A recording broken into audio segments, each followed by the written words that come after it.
Welcome to the Grace City Eugene podcast. We exist to help every person in our sphere of influence to encounter Christ, experience biblical community, and extend God's kingdom. You can learn more about us at gracecityeugene.com. Here's the podcast.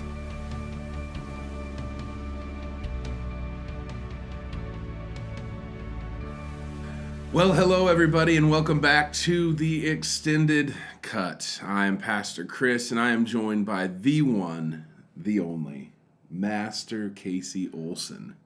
Here we are. Here we are, Casey. Let's do it. We're going to be talking about Casey's message this previous Sunday. For those of you who haven't tuned into the Extended Cut before, this is a chance where we get to talk more about maybe some of the stuff that didn't make the Sunday message, some stuff that just didn't quite fit there, yet is worth us unpacking, and we believe will have implications for how you live out your life following Jesus. And so, really excited for today, but before we get into it, please, if you haven't yet, go whatever podcast or YouTube or social media you prefer, go listen to this last week's message by Casey titled, Whatever You Do.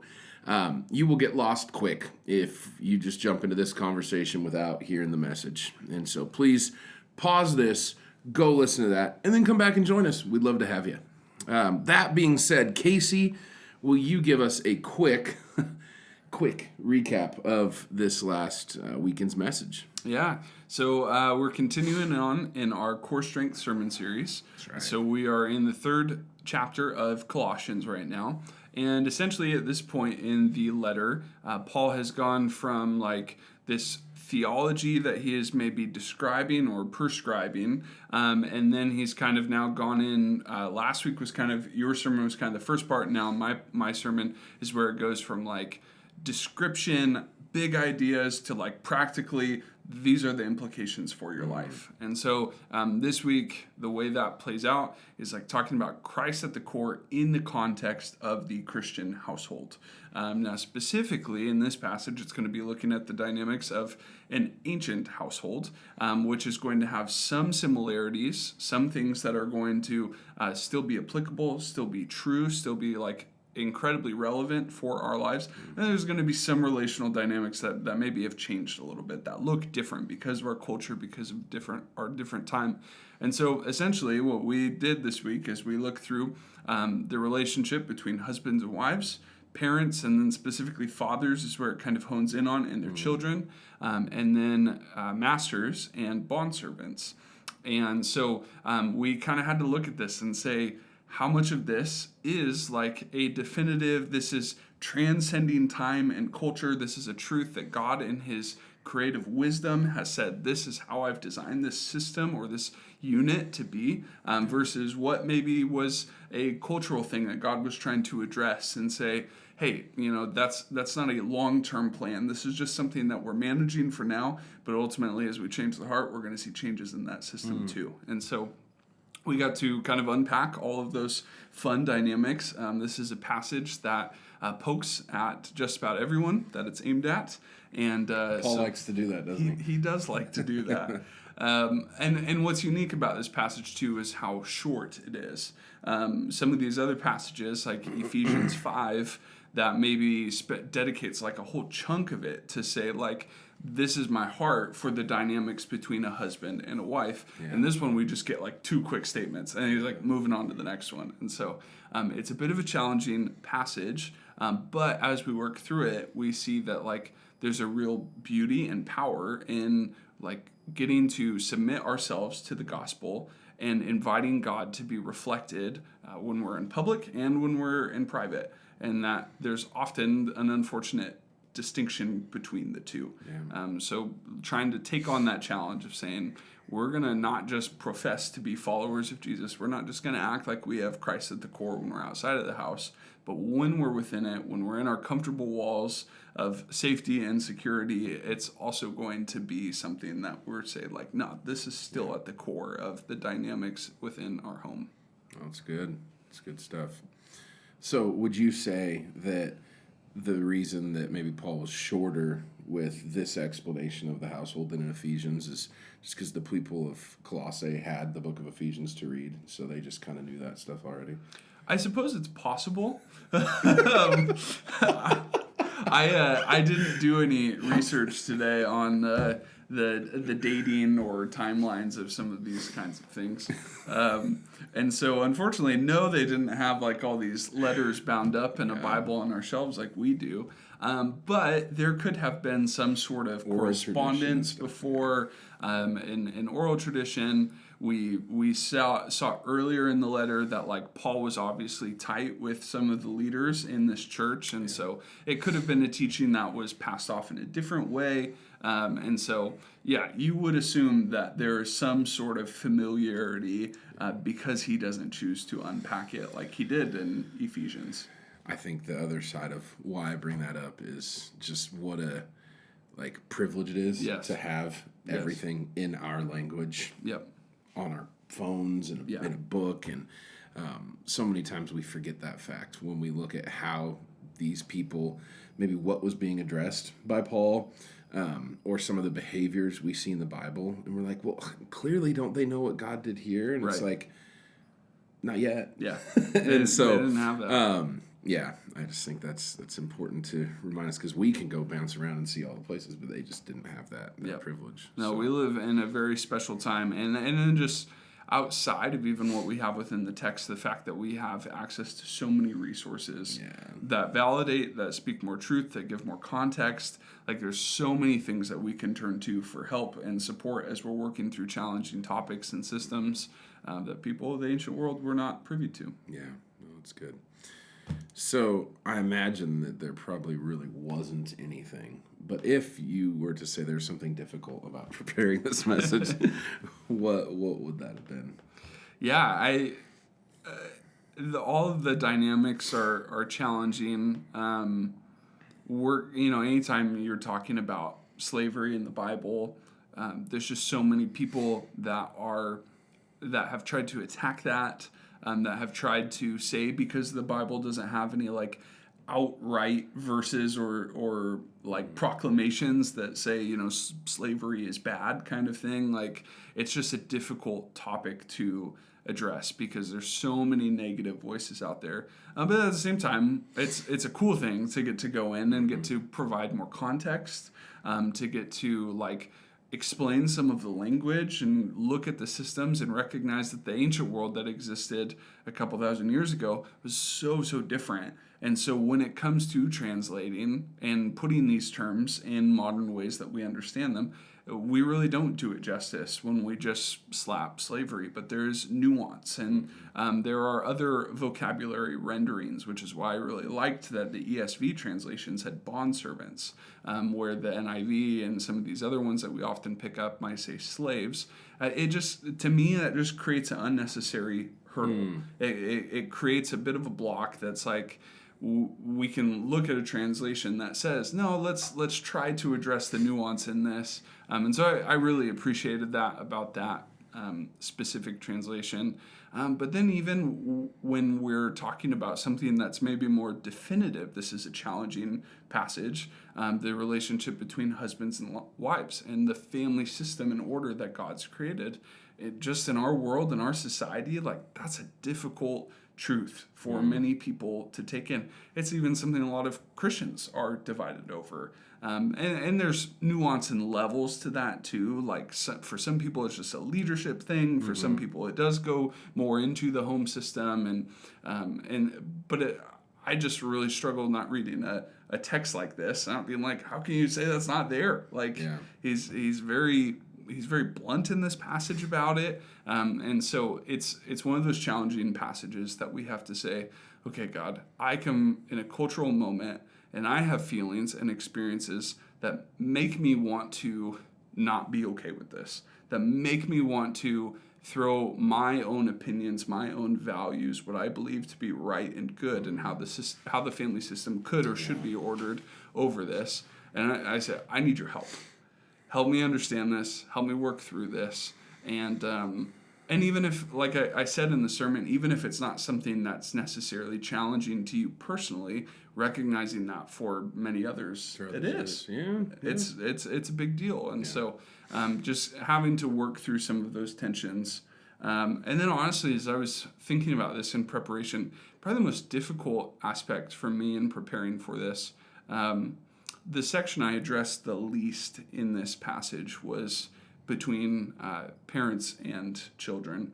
And I found that difficult because my parents are both alive and I love them and I'm grateful for them and I want to honor them. And so it was like very difficult to like think of stories or instances that would not be in some kind of negative light. And I just didn't want that to, like overshadow who they are and what they've done for me. And so that was a challenging section for me to address personally because I was like, I don't know how to teach this, how to preach this, maybe share some really tangible examples without feel like I'm directly attacking people in the church and like what I see in their church, in their parenting and all these kinds of things, or what I've been through in my home. So I know like my dad watches all of our live streams and like I wanted to be very honoring, but also there's so much power when a preacher is willing to go up and be vulnerable and talk about things. And so finding that, like, I just decided, because it was a relatively short and kind of more digestible chunk of this scripture in the grand scheme of things anyways, to just make it a little bit shorter and more succinct. But that was difficult for me to work through. That's the one you needed to just bring me up to give all the examples of how I've failed at that so that there could be examples and then just have me step off stage. It is hard to give stories when it's about your experience as on the like other side of that. Yeah. Whereas 5 years from now you'll have plenty. Like you're speaking from here's how I have fallen short and where I need God instead of here's how somebody else fell short. And we never want to turn the pulpit into that, right? And we steered away from that. And with political things and everything else, we talk about the concepts, not the faces to things. And so I do appreciate you managing that tension. But yeah, that was like the only part in there you couldn't give your life experience as the perpetrator. Yeah. Right? And so it is, I hear you, like, managing that. Yeah. There's so many times where I have a great illustration for something I'm preaching, but the person's sitting in the crowd. Yeah. And it wouldn't be like, oh, don't you have, like ministry context or illustrations for this? I'm like, yeah, but y'all don't want me putting all your dirty laundry out there, right? And so it's not necessarily always a lack of illustration, but a lack of appropriateness of sharing it. Absolutely. So, that's good. Yeah. Fun. Yeah, man, there's a lot in there for sure. I think what it highlights for me is, even as you're talking and as we're going through this series, we always try to focus on not just telling people what the Bible says, but helping them understand what it means for them right now and in their life moving forward. Yeah. And I thought you did a really good job at that and maintaining that precedence, because anyone can just read it and like, oh, what does it say? Well, it says this. Cool. What does that mean? Right? When my wife says this, it means something. And it's my responsibility in that relationship to know what she means by that so I can apply it to how I love, care, and lead. Yeah. And if we don't view the Bible in the same way through a relational lens, then it's just like, oh, what does it say to me? No. When it says this, what does that mean? What is the author and what is God, by the power of his Spirit, trying to communicate to us to help us love, care for, and lead, right? And so I love that you maintained that, the integrity of that in the way that you unpack stuff. So, yeah, responsible reading. Yeah, thank you. Yeah. Well, the flip side of that then, what brought you the most joy in putting this together? And hopefully it's better than my answer last week was like when it was done. But what brought you the most joy? No, I mean, there's a part of me that feels like very honored to get to address such weighty subjects.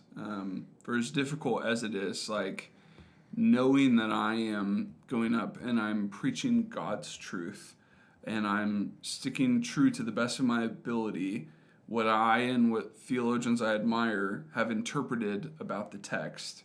That's very honorable, like a very honoring thing to get to do.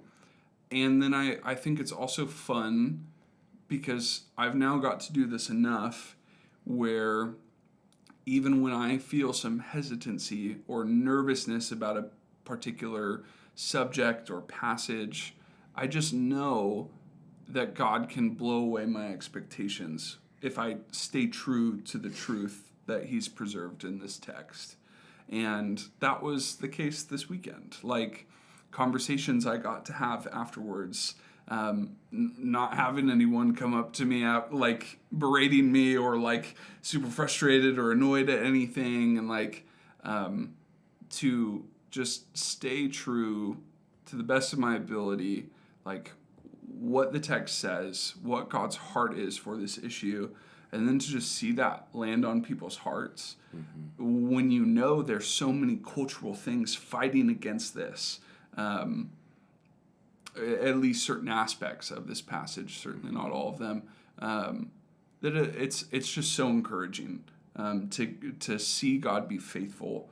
That like when you sow the seeds, like He does the work, and he's trustworthy with it. Yeah.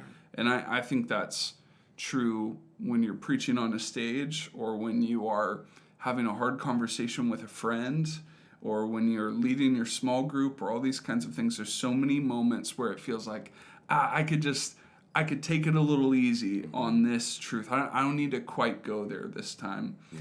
And but God is faithful in those moments. Yeah. And He can do things that we wouldn't expect in certain relationships or certain worldviews or perspectives, and we need to give Him the ability to do that through faith. Yeah, man, it's fun getting to see you experience that, and not just anyone am I going to be like, yeah, go preach that, like, right? Like, right.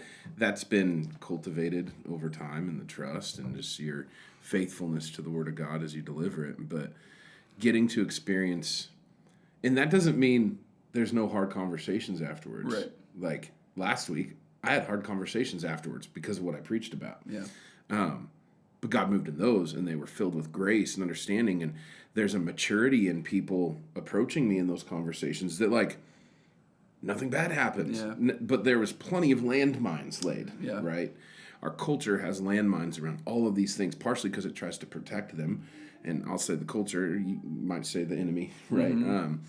But just getting to see God's faithfulness in the preparation, the delivery, and even in conversations afterwards. And that doesn't mean there's never bad conversations or hard conversations, but just how God works in that. And we're just being faithful. Yeah. And so it's fun. Yeah, it was cool.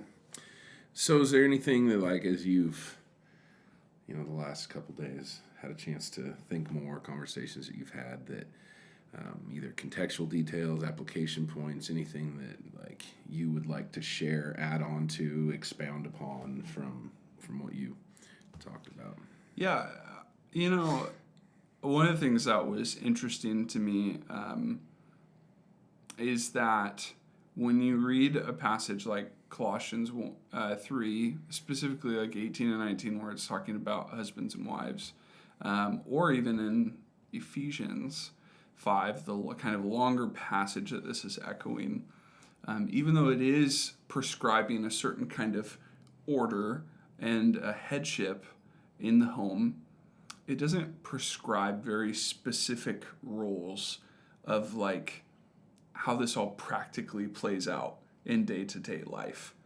And as I was working through that was one of the things that I wanted to get to talk a bit more about, because I think that there are oftentimes a lot of, like, cultural gender expressions that we expect within a home, especially maybe if you come from, like, a more traditional family model or different things like that. The husband does these things, the wife does these kinds of things. And in the New Testament especially, maybe in the Old Testament, we have a little bit more order and rigidity. Examples of what family systems and what men particularly did, what women did. But even in that, there's plenty of outliers. There's plenty of poets that were men that were artsy and soft, and then there were plenty of strong, bold women leaders and all these kinds of things. And but in the New Testament especially, there's just not many prescriptions for, like, this is exactly how this plays out. That the man takes these roles, the women takes these ones, and that even though there is this prescribed order of the husband as the head of the home, the head over his wife, that there's still plenty of nuance that gets to be allowed within the home, depending on whose strengths are are designated to a different person. And I just think that's really freeing for a lot of reasons. On one level, it doesn't mean that you have to try really hard to be something that you're not. I'm not very good at like finances and like having to keep track of numbers and projecting budgets and all these kinds of things. And it's something I want to grow in and be better at. But we've just found like my wife is excellent at those kinds of things. And so like she is kind of the primary person that puts that together, that organizes, but then we come together and we make collective decisions and all these different kinds of things. But there's freedom to allow people to kind of work out what works best in the context of their home for strengths and for roles and all these kinds of things. And so that was kind of one of the things I was interested because there's just a lot of like assumptions we might make when we say the husband is the head of the home and the wife is in this submissive support role kind of thing, that we might then start to prescribe all these things that aren't actually there in the scriptures for us to be able to say, but then also still trying to recognize some of the beauty and diversity and the differences that God has made men and women and all that. And so there's just no way to talk about that in the context of that message. Well, and nowhere does it say wives be submissive, right? It says like that you should submit to, and that's a term of leadership and where the ultimate responsibility lies. Yeah. Like that's what people don't understand is it's not just like hey, you get to be the boss. Yeah. It's like you're the one that's going to be held accountable for the vision, direction, and leadership of your home. Yep. And so it's actually weighty. And then submitting to that is like, yeah, I'm going to follow this vision. There has to be someone steering the ship, but it's a partnership. And so many times people have abused that and made it subservient rather than, no, this is 100% equal partnership. But there always has to be a leader for something to move forward. Yep. And so I think you did a good job getting into that. I think, Ephesians 5, in the whole point of, but husbands are called to lay down their life as Christ did for the church. And that piece, like that changes the paradigm of everything. Yep. Like leadership doesn't mean dictating with your staff, right? Like this is how it's going to be. No, it's, and you touched on that as well, like servant leadership. You lay down your life for the good of your family. Yeah. That's what leadership in the true Christian paradigm is. And so it's actually quite a redemptive thing rather than a human lordship function. Yep. It's completely like a servant thing. And none of us will do it perfect as husbands. Right. But it is something to be aspired to, and it's something that we will be held accountable for. Yeah. And so fun stuff. It is fun. It's always interesting when you're tackling passages that the world has tried to put their filthy fingers on, and like just we have to do so much work just simply saying, no, this is what the Bible actually means because of hundreds of years of abuse and misplaced tradition and authority. That like you have to do so much work just to say, hey, this is actually good news. And so... Well, and, I made a joke about, like, you may have heard this on TikTok or YouTube and all these kinds of things. And to some people that might not be on those platforms, like, that just sounds kind of silly or funny. But it's like reality. Like, there are folks out there right now that will rip a passage like this out of context, will give some terribly explained history or context that's in 1 to 3 minutes. Yeah, and they'll often say, I went to Bible college for 2 years and blah, blah, and this is what I learned in my class and all this. And you're like, no, like it's just ridiculous. It is. They rip everything out of context. Nothing's accurate or good.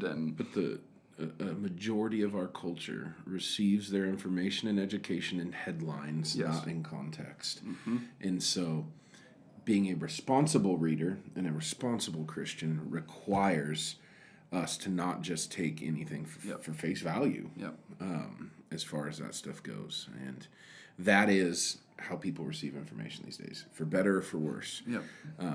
But I would also argue then let us get in those places and spaces and be a voice of truth and reason in them. Yeah. It's a lot of work, and we're still trying to figure out how to do that. Yeah. But, yeah. Absolutely. Gosh. Well, anything else? No, I mean, I think, the heart in all of this, you weed through all these difficult realities and things that you got to figure out, and the heart is like, be faithful, have Christ at the core when you're at home and when no one's watching. There's so many dynamics that when you get them within the safety of your own home or in your workplace or different things where it's just so easy to get out of the rhythms because you don't have the same kind of accountability, you don't have the same kind of eyes. Maybe the people around you have just kind of just decided like, they're just that way, I guess, when they're here kind of thing. They've stopped saying anything about it. And but if Christ is to be at the core, he's at the core of all of our relationships, in the walls of our home, in the walls of our workplaces, everywhere we go. And that's going to have severe implications on how we act, how we relate to one another, how we serve and love one another. And it's so easy in a passage like this to get weighed down by all the different dynamics and all the things, but Christ is at the core. And Christ is who we're called to imitate and to have moving in and through our lives in every sphere of influence that we walk into. Yeah, I think it's important for us to remember our primary ministry is in the home. Yeah. And everything that happens in the public sphere, if not immediately, will eventually be an overflow of your home. Yeah. And so if you can't get it right there, and that's why so many of the passages about elders and leadership and stuff address the home. Like, this isn't just like you take home your leftovers kind of thing from the party. Like, let your life in public be an overflow of at home. That's where you build the core strength is at home. And I think that's imperative that we focus on that. So Amen. Yeah. Well, thank you all for being with us. It's always great to get to share this stuff with you. You may be wondering, like, why are they both wearing Oregon stuff?